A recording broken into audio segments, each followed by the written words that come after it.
Doctor Baba Saheb Ambedkar open university.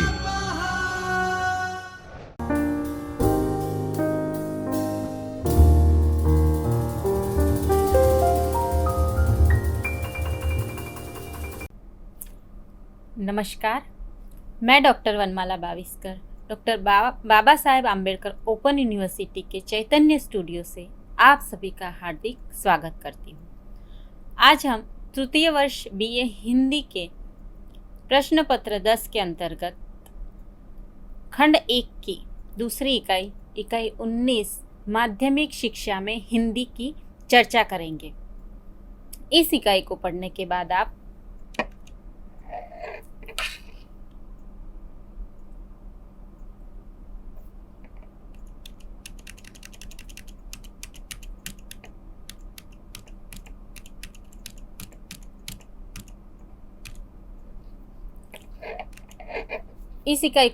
बाद आप विभिन्न प्रदेशों में त्रिभाषा सूत्र के कार्यान्वयन और हिंदी के अध्ययन की स्थिति बता सकेंगे। हिंदी भाषी प्रदेशों में मातृभाषा के रूप में और अन्य भाषा के रूप में हिंदी शिक्षण की व्यवस्था का वर्णन कर सकेंगे। राज्य के अतिरिक्त केंद्रीय स्तर पर स्कूल शिक्षण में हिंदी की स्थिति का वर्णन कर सकेंगे। स्वैच्छिक स्तर पर हिंदी शिक्षण का स्वरूप बता सकेंगे और शिक्षण के संदर्भ में सामग्री निर्माण, प्रशिक्षण आदि की चर्चा कर सकेंगे। तो आइए मित्रों, आज की कक्षा का आरंभ करते हैं। हमने पिछली कक्षा में त्रिभाषा सूत्र के बारे में बात की थी, भाषा और शिक्षा की बात की थी। विश्वविद्यालय आयोग 1949 ने क्षेत्रीय भाषा, सामान्य भाषा हिंदी तथा अंग्रेजी की सिफारिश की थी। माध्यमिक शिक्षा आयोग ने सन 1952 में मातृभाषा, क्षेत्रीय भाषा, संपर्क भाषा तथा क्लासिकल भाषा संस्कृत, अरबी, फारसी की सिफारिश की थी। किंतु त्रिभाषा सूत्र केंद्रीय शिक्षा सलाहकार बोर्ड 1956 का प्रस्ताव है, जिसे 1961 में मुख्यमंत्रियों के सम्मेलन में संशोधित रूप दिया गया, जिसमें निम्नलिखित सिफारिशें हैं। प्रादेशिक भाषा और अगर मातृभाषा प्रादेशिक भाषा भिन्न है तो मातृभाषा हिंदी या हिंदी भाषी क्षेत्रों में कोई दूसरी आधुनिक भारतीय भाषा और अंग्रेजी या कोई दूसरी आधुनिक या यूरोपीय भाषा जो है तीसरी भाषा होगी। शिक्षा नीति 1968 ने त्रिभाषा सूत्र को प्रासंगिक बनाने का सुझाव दिया, जिसकी बात हम पिछली कक्षा में कर चुके हैं। 1986 में भी राष्ट्रीय शिक्षा नीति के द्वारा उक्त त्रिभाषा सूत्र को चालू रखने की अनुशंसा की गई। इस प्रकार त्रिभाषा सूत्र में राज्य की भाषिक अस्मिता के साथ संपर्क हेतु हिंदी तथा पुस्तकालय भाषा के रूप में अंग्रेजी की व्यवस्था के द्वारा बहुभाषी समाज में अपनी भाषा के पोषण के साथ अन्य उद्देश्यों की पूर्ति का लक्ष्य रखा गया। त्रिभाषा सूत्र में हिंदी शिक्षण। अच्छा, हम हिंदी शिक्षण की बात करेंगे। प्रथम भाषा स्कूल में जो पहली भाषा पढ़ाई जाए वह मातृभाषा हो या क्षेत्रीय भाषा। हमने पिछली बार बात की थी कि मातृभाषा किसे कहेंगे, जो जन्म से बच्चा अपने आसपास के पर्यावरण से जो भाषा सीखता है, बोलता है, घर में जो भाषा बोलता है, अपनी माता के साथ जो संवाद करता है जिस भाषा में, उसे हम मातृभाषा कहेंगे। तो स्कूल में जो पहली भाषा पढ़ाई जाएगी उसे मातृभाषा को प्रथम भाषा का दर्जा दिया गया। द्वितीय भाषा हिंदी भाषी राज्यों में दूसरी भाषा कोई भी अन्य आधुनिक भाषा हो या अंग्रेजी। गैर हिंदी भाषी राज्यों में जैसे कि केरल, महाराष्ट्र, गुजरात में हिंदी या अंग्रेजी द्वितीय भाषा हो सकती है। और हिंदी भाषी राज्यों में जैसे कि हिंदी अगर प्रथम भाषा है तो दूसरी जो भाषा है अन्य आधुनिक भाषा होगी या फिर अंग्रेजी भाषा होगी। तो इस तरह से तृतीय भाषा जो है हिंदी भाषी राज्यों में तीसरी भाषा अंग्रेजी या अन्य आधुनिक भारतीय भाषा जो दूसरी भाषा के रूप में नहीं पढ़ाई जा रही हो और गैर हिंदी राज्यों में तीसरी भाषा अंग्रेजी या आधुनिक कोई भी भारतीय भाषा हो सकती है जो दूसरी भाषा के रूप में पढ़ाई नहीं जा सकती हो। तो इस तरह से त्रिभाषा सूत्र में जो है हिंदी शिक्षण की बात कही गई है।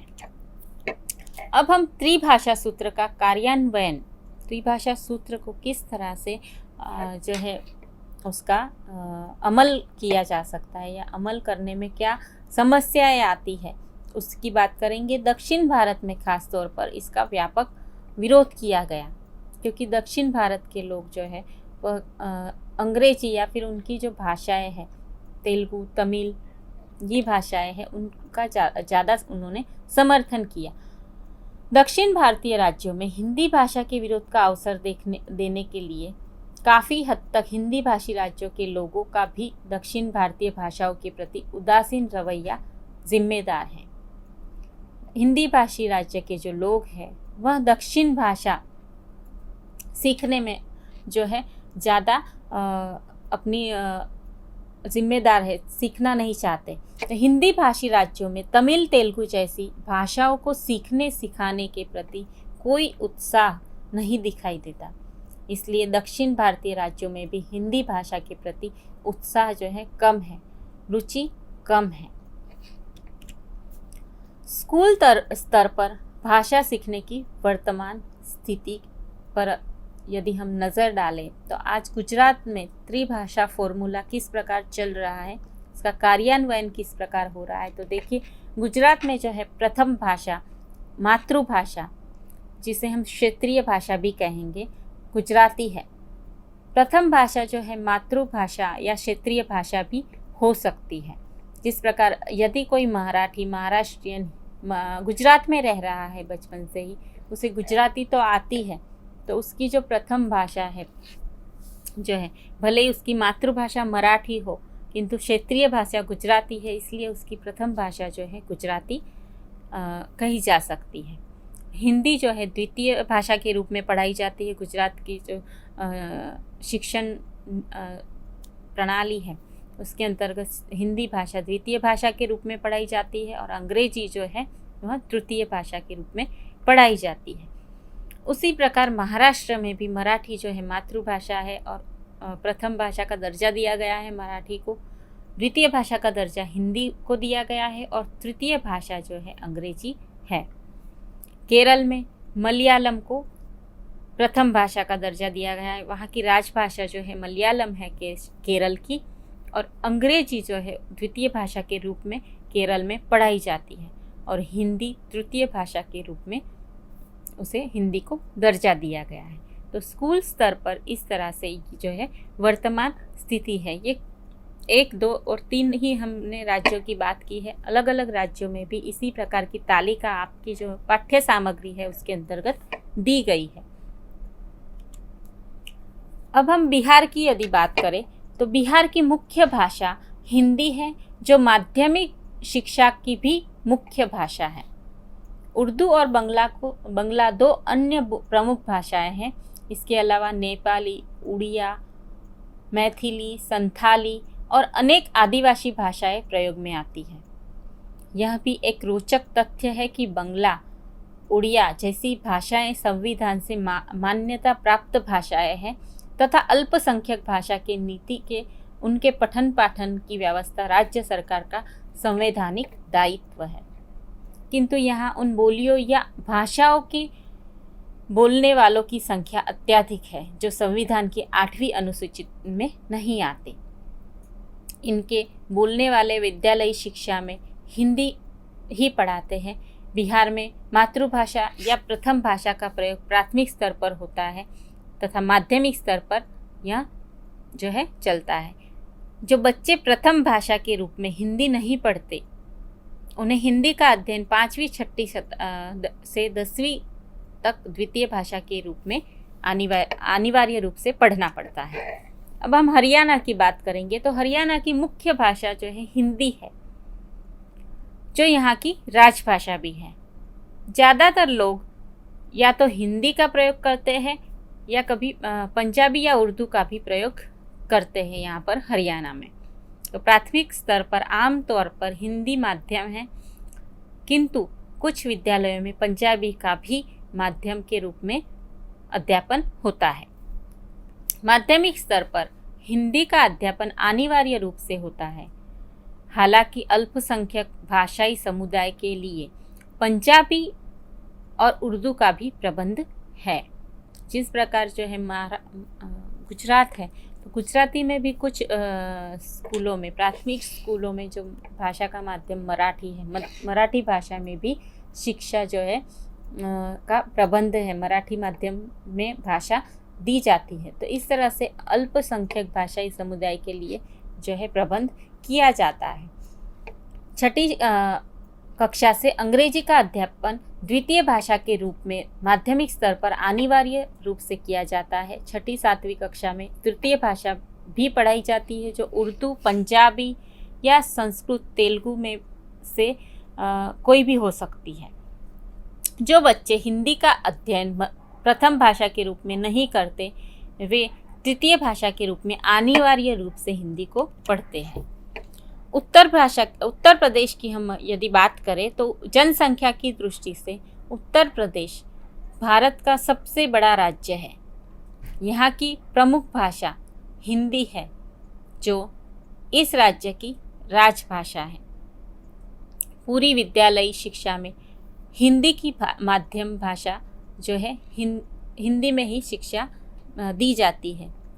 बच्चा पहली कक्षा से भर्ती होते ही हिंदी को मातृभाषा या प्रथम भाषा के रूप में सीखना शुरू कर देता है। उच्च प्राथमिक स्तर से लेकर माध्यमिक स्तर पर द्वितीय और तृतीय भाषाओं की शिक्षण व्यवस्था की गई है। उच्च माध्यमिक स्तर पर प्रथम भाषा तथा द्वितीय भाषा की व्यवस्था उपलब्ध है।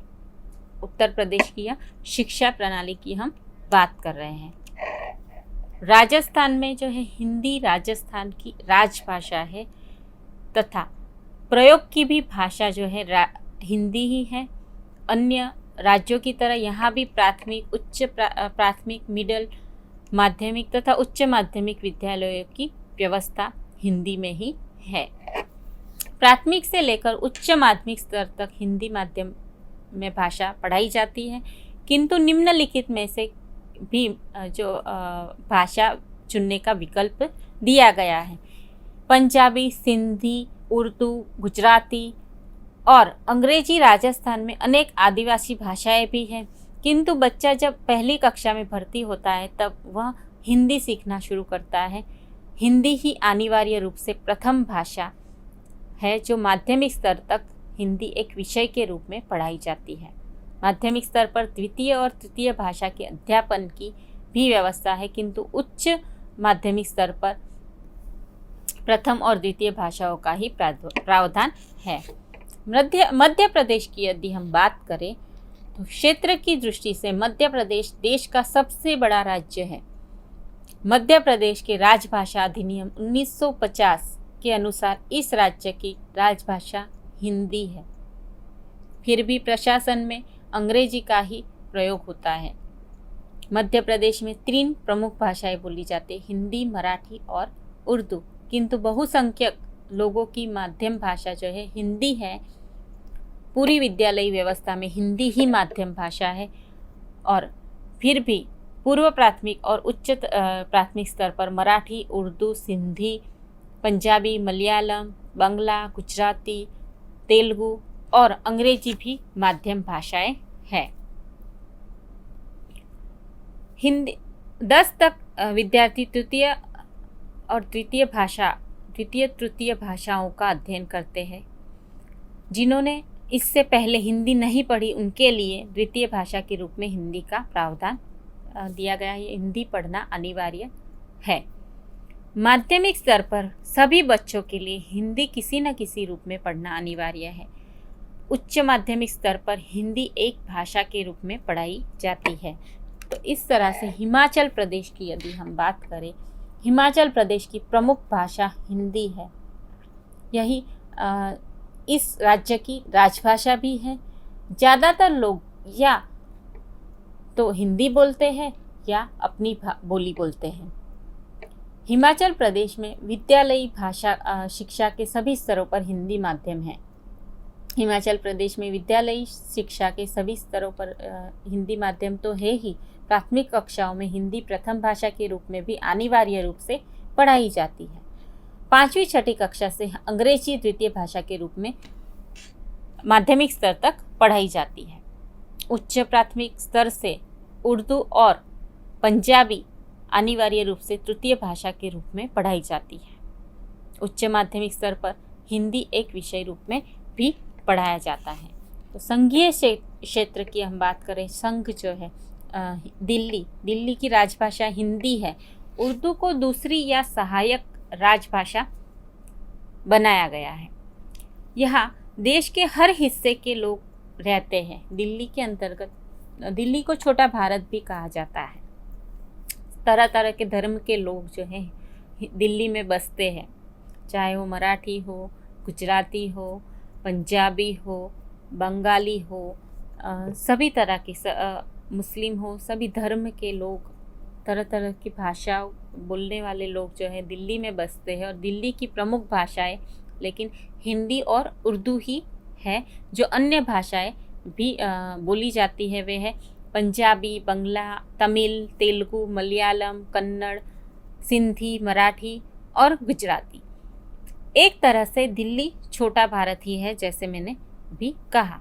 विद्यालयी शिक्षा क्रम में ज़्यादातर बच्चों की मातृभाषा हिंदी है, जिसे प्रथम भाषा के रूप में पढ़ाया जाता है। उच्च प्राथमिक मिडिल स्तर पर अंग्रेजी का अध्यापन अतिरिक्त भाषा के रूप में अनिवार्य है। इसी स्तर पर जो बच्चे प्रथम भाषा हिंदी के रूप में हिंदी पढ़ते हैं, संस्कृत का अध्ययन भी शुरू करते हैं।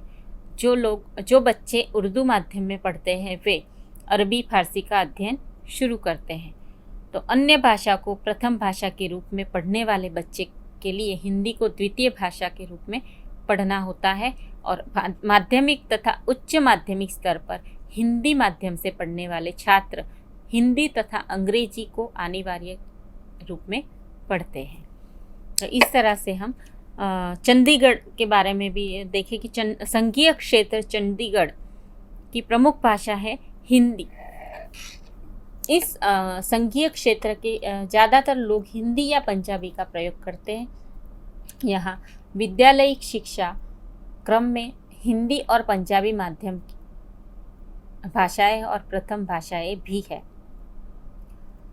उच्च प्राथमिक स्तर से लेकर माध्यमिक स्तर तक यदि बालक हिंदी प्रथम भाषा लेता है, हिंदी को प्रथम भाषा के रूप में सीखता है, तो पंजाबी द्वितीय भाषा के रूप में वे सीखते हैं। इसी स्तर पर अंग्रेजी तृतीय भाषा के रूप में पढ़ाई जाती है।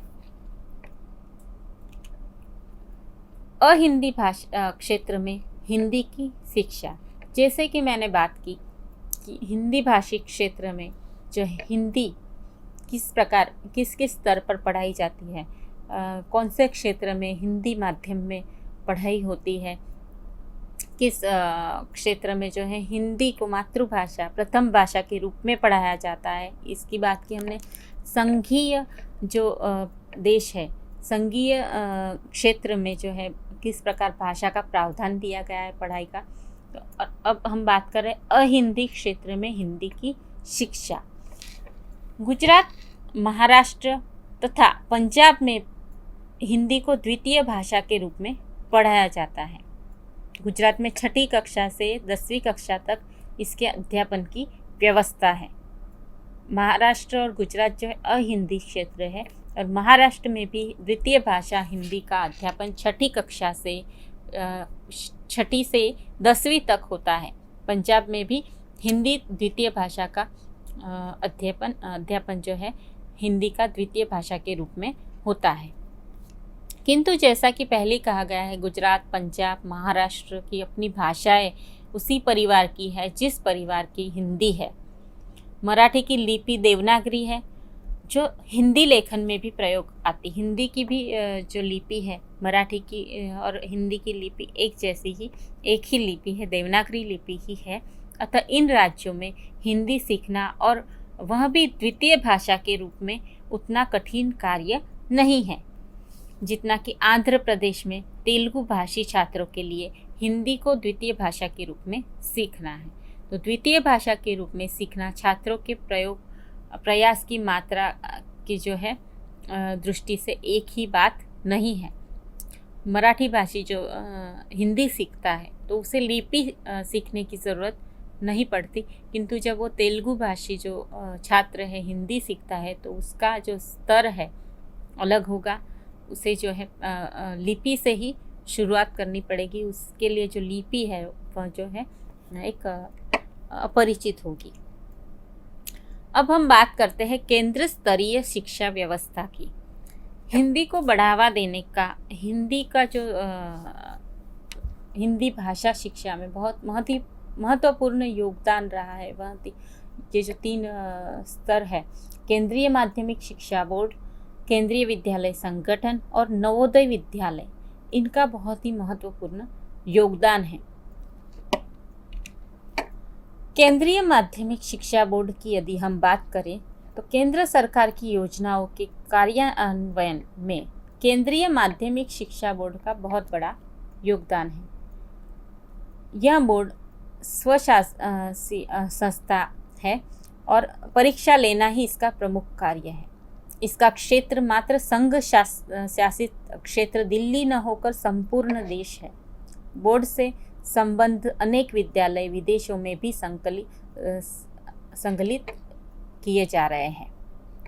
बोर्ड से संबंध केंद्रीय माध्यमिक शिक्षा बोर्ड ने हिंदी प्रथम भाषा के रूप में पढ़ाई जाती है। केंद्रीय माध्यमिक शिक्षा बोर्ड जो है उसके अंतर्गत प्रथम भाषा के रूप में हिंदी को ही पढ़ाया जाता है। बोर्ड की परीक्षाएं, इसकी भाषा की नीतियाँ, निर्धारित पाठ्यक्रम से राज्यों के शिक्षा बोर्ड न केवल प्रभावित होते हैं वरन अपने आयोजनों को केंद्रीय माध्यमिक शिक्षा बोर्ड के समानांतर रखने की कोशिश करते हैं। इसके प्रश्न पत्र होते हैं, इसका जो पाठ्य चर्चा होती है, सब कुछ जो है हिंदी में ही हिंदी भाषा में ही होता है। जो सूचनाओं का आदान प्रदान भी हिंदी भाषा में ही होता है। इस प्रकार अप्रत्यक्ष रूप से केंद्रीय माध्यमिक शिक्षा बोर्ड शिक्षा की एकरूपता के लिए कार्यरत रहता है। यदि गुजरात में कोई केंद्रीय संस्थान है तो उसका जो सूचनाओं का आदान प्रदान हिंदी में ही होता है। इंटर स्कूल सर्टिफिकेट परीक्षा बोर्ड, पहले की जूनियर सीनियर कैम्ब्रिज परीक्षाएं अब इस बोर्ड के द्वारा ली जाती है। अल्पसंख्यक विद्यालय इस बोर्ड से संबद्ध है। यहाँ हिंदी द्वितीय या तृतीय भाषा है। विभिन्न राज्यों यहाँ तक कि अहिंदी भाषी राज्यों में भी उक्त बोर्ड के से संबद्ध विद्यालय है। अनेक पब्लिक स्कूल भी इससे संबद्ध है और अपने विद्यालयों को बोर्ड की परीक्षा के लिए तैयार करते हैं। केंद्रीय माध्यमिक शिक्षा बोर्ड जो है, जो DPS GPS स्कूल्स होते हैं उसके अंतर्गत केंद्रीय माध्यमिक शिक्षा बोर्ड जो है परीक्षा लेते हैं। KVS जिसे हम कहते हैं केंद्रीय विद्यालय संगठन, केंद्रीय विद्यालयों का हिंदी शिक्षण में विशेष योगदान है। ये विद्यालय भारत के सभी भागों यहाँ तक कि विदेशी में भी है। इन विद्यालयों में हिंदी का अध्यापन पहली कक्षा से प्रथम कक्षा के रूप में किया जाता है, जो 10वीं तक अनिवार्य रूप से चलता है। बच्चा कोई भी किसी भी बच्चे की जो भाषा है, कोई भी भाषा हो, चाहे वो मराठी हो, गुजराती हो, मद्रासी हो, तमिल हो, राजस्थानी हो, किसी भी भाषा से संबंध रखता हो, लेकिन केंद्रीय विद्यालय में उसे हिंदी माध्यम में ही प्रथम भाषा के रूप में उसे 10वीं तक अनिवार्य रूप से पढ़ना पड़ता है और उच्च माध्यमिक स्तर हिंदी का अध्यापन एक विषय के रूप में भी होता है। तो केंद्रीय विद्यालय की एक अन्य विशेषता यह भी है कि यहाँ सामाजिक विज्ञान के विषय हिंदी माध्यम से पढ़ाए जाते हैं। इस प्रकार छात्र हिंदी और अंग्रेजी दोनों भाषाओं में अच्छी तरह दक्षता प्राप्त कर लेता है। अब हम नवोदय विद्यालय की बात करते हैं कि राष्ट्रीय शिक्षा नीति 1986 ने दिए आदेश के आधार पर नवोदय विद्यालय योजना तैयार की गई। 1968 में शिक्षा नीति के अनुसार सार्वजनिक स्कूल प्रणाली की दिशा में कारगर उपाय करने की सिफारिश की गई थी। सार्वजनिक स्कूल प्रणाली का तात्पर्य है धर्म, जाति, धर्म, स्थान या लिंग का भेद किए बिना सब विद्यार्थियों के लिए तुलनात्मक रूप से अच्छी शिक्षा मुहैया की जाए। इस योजना के अनुसार हर जिले में एक नवोदय स्थापित करने का निर्णय है। इन स्कूलों ने 75% स्थान ग्रामीण बच्चों के लिए सुरक्षित होंगे, ऐसा प्रावधान है। अनुसूचित जाति तथा जनजाति के बच्चों के लिए क्रमशः 15% तथा 7.5% आरक्षण रहेगा। लड़कियों की संख्या कुल विद्यार्थियों की 1/3 रखना भी प्रस्तावित है। इन स्कूलों में आवास, भोजन सहित शिक्षा निःशुल्क होगी और ये स्कूल केंद्रीय माध्यमिक शिक्षा मंडल से संबद्ध होंगे। अब तक 29 राज्यों में 261 नवोदय विद्यालय स्थापित किए जा चुके हैं। इन विद्यालयों में 6ठी से 8वीं कक्षा तक हिंदी और अंग्रेजी का शिक्षण अनिवार्य है। 3 वर्षों के दौरान छात्रों को हिंदी और अंग्रेजी में इतनी दक्षता प्राप्त कर लेनी है ताकि 9वीं कक्षा से सामाजिक विज्ञान के विषय हिंदी माध्यम से पढ़ सके तथा विज्ञान विषय अंग्रेजी के माध्यम से। तो इस प्रकार नवोदय विद्यालय का भी हिंदी भाषा शिक्षा में बहुत ही महत्वपूर्ण योगदान है। भाषा के 4 कौशल्य जो है श्रवण, पठन, वाचन, लेखन, इन चारों कौशल्यों का विकास जो है इन संस्थाओं के माध्यम से हिंदी में होता है। हिंदी का जो शिक्षा दी जाती है, चाहे वह प्राथमिक स्तर पर हो, चाहे वो माध्यमिक स्तर पर हो, चाहे वो उच्च स्तर पर हो, विद्यालय स्तर पर हो, तो ये जो सारे मुद्दे हैं उनका ध्यान रखना बहुत ही आवश्यक है। समय या स्तर के अनुसार उचित शिक्षा देना, उचित समय से शिक्षा भाषा शिक्षण देना, उम्र जो है, भाषाई पृष्ठभूमि को ध्यान में रखना। जो भाषा अगर हिंदी पढ़ाई जा रही है दक्षिण भारत में, तो उसका जो स्तर है वह अलग होगा क्योंकि उनके लिए लिपि भी नहीं होगी। और जो महाराष्ट्र में हिंदी पढ़ाई जाती है उसका स्तर अलग होगा क्योंकि उनके लिए जो लिपि है वो परिचित होगी। उनकी मराठी मातृभाषा है, मराठी की लिपि भी देवनागरी है और हिंदी की भी, तो उनके लिए जो है उस थोड़ा स्तर है कठिन होगा। तो इस तरह से परिवेश को ध्यान में रखकर, तथ्य और विधि सभी चीज़ों को ध्यान में रखकर पाठ्य सामग्री का निर्माण करना पड़ता है। तो उनका अनुस्तरण और प्रशिक्षण भी उसी प्रकार देना पड़ता है कि और प्रस्तुतिकरण जो है वह किस प्रकार किया जाए। एक शिक्षक को बहुत ही महत्वपूर्ण है, एक भाषा शिक्षक में जो है वह गुण होने चाहिए कि ये सारी चीज़ें जो है चाहे वो कोई भी भाषा, प्रथम भाषा सिखा रहा हो, द्वितीय भाषा या तृतीय भाषा सिखा रहा हो, तो उसे ध्यान में रखना चाहिए कि वह किस स्तर पर, किस उम्र के बच्चों को पढ़ा रहा है। यदि वह छोटे बच्चों को प्राथमिक स्तर पर पढ़ा रहा है तो उसमें कैसी पाठ्य पुस्तक होनी चाहिए, किस तरह से रुचिकर पाठ्यक्रम होना चाहिए, किस तरह से कहानियों का सहारा लेना चाहिए, कविताओं का सहारा लेना चाहिए। और यही हिंदी जो है हम अगर विद्यालय स्तर पर पढ़ा रहे हैं तो विद्यालय स्तर पर जो है रोजगार किस तरह से प्राप्त करने के लिए किस तरह से विकास हो छात्र का, भाषा का किस तरह से वह उसकी भाषा सुधरे, भाषा में वह विकास कर सके, अपना रोजगार प्राप्त करने के दिशा में उसे वह पढ़ाना चाहिए, उसे समझाना चाहिए कि किस किस क्षेत्र में उसे हिंदी पढ़कर रोजगार प्राप्त कर सकता है। वह मीडिया में जा सकता है, एक फिल्म में कथा पटलेखन जो है लेखक की भूमिका निभा सकता है। तो कई सारे क्षेत्र में वह अपने रोजगार प्राप्त कर सकता है और उस रोजगार लक्ष्य पाठ्यक्रम हो, पाठ्य सामग्री का निर्माण हो और वैसी शिक्षा दी जाए उस स्तर पर, तो यह ध्यान में बहुत ही रखना ज़रूरी है। तो इसीलिए ये सारे जो मुद्दे हैं, किस समय, किस उम्र में, किस परिवेश में किस प्रकार का शिक्षण दिया जाए। भाषा सिर्फ हिंदी है लेकिन उसका जो स्तर है, पढ़ाने का तरीका है, प्रस्तुतिकरण है, प्रशिक्षण है, वह अनुरूप होना चाहिए, छात्र के अनुरूप होना चाहिए। तो मित्रों, आज की कक्षा का हम यहीं पर समापन करते हैं। धन्यवाद। स्वाध्यायः